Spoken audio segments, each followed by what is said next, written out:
Diváky televize Nova se obrátila s prosbou o pomoc paní Eva Mašková z Jablonce nad Nisou. Trpí roztroušenou sklerózou, ale nežádá pomoc kvůli své těžké nemoci. Marně pátrá po své fence, která jí utekla zrovna, když byla v nemocnici. Doufá, že jste ji mohl někdo třeba zahlédnout.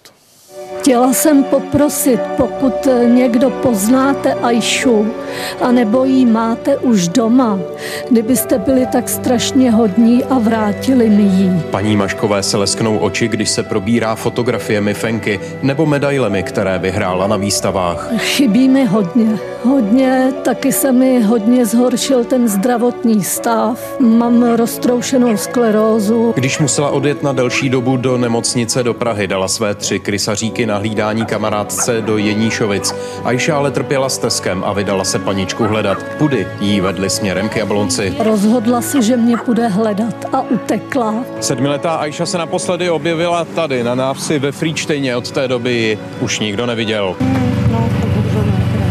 Neviděli, jo?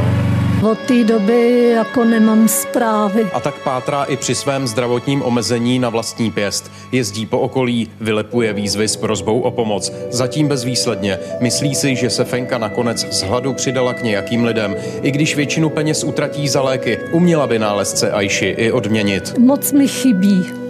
Moc vám děkuji. Teď jí nezbývá než doufat, že se svojí 7letou Fenkou po více než měsíčním odloučení znovu uvidí. Z Jablonce nad Nisou Ivan Berka, televize Nova.